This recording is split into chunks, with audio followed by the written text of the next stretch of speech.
Qu'elles soient femmes politiques, chefs d'entreprise, journalistes ou sportifs de haut niveau, ces pionnières de l'égalité dans la société belge se sont vues décerner le titre de femme d'exception.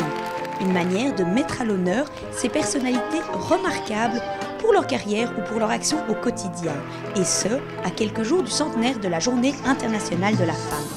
Il y avait différents objectifs. D'abord, je trouve que par rapport à mon masculin, montrer toutes ces femmes qui avaient toutes des postes à responsabilité, qui étaient là, qui étaient compétentes, mais c'est casser quelques caricatures qui restent encore, hélas. Deux, c'est s'encourager mutuellement, se dire voilà, c'était compliqué, c'était possible, on l'a fait, et donc c'est possible pour les autres. Et c'est un message pour les générations qui viennent, parce qu'on est un peu toutes des pionnières quelque part dans nos secteurs.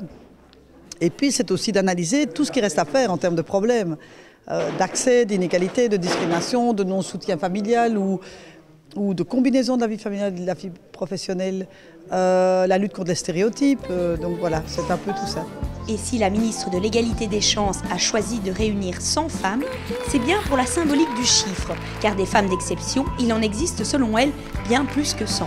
Je ne suis pas un exemple, hein, parce que j'ai expliqué que j'ai eu quand même beaucoup de facilité avec le fait que j'étais une des premières en politique, mais c'est en pratiquant les différentes activités politiques que j'ai compris qu'il y avait un problème et qu'il fallait être solidaire avec celles qui avaient de la difficulté à faire leur chemin. Il y a plus de femmes maintenant, mais enfin, il faut quand même se battre, être tenace. Finalement, moi, je n'ai fait que vivre ma passion pleinement et je n'ai pas tellement l'impression d'être si exceptionnelle que ça.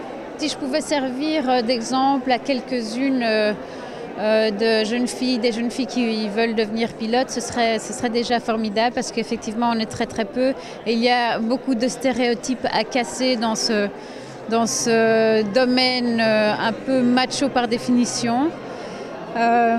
Donc je leur souhaite beaucoup de courage, beaucoup de travail et surtout de ne faire qu'écouter la petite voix à l'intérieur d'elle-même. Si dans certains milieux, les stéréotypes sont encore bien présents, dans d'autres secteurs, on constate une évolution significative. C'est notamment le cas dans le monde des médias. Ça bouge, ça change, mais c'est vrai qu'il y a les femmes qu'on voit à l'écran et puis il y a toutes ces femmes reporters, grands reporters en Belgique et qui voyagent partout à travers le monde, il ne faut pas les oublier aussi. Des femmes journalistes, il y a des femmes rédactrices en chef. On a parlé de la politique des quotas ce matin. Doit-on passer par là pour s'imposer davantage? Voilà, le débat est lancé et pourquoi pas. Antoinette Spaak disait il a fallu instaurer des quotas et puis finalement c'est un processus qui a été lancé et puis on a retiré la politique des quotas, mais les femmes étaient toujours là.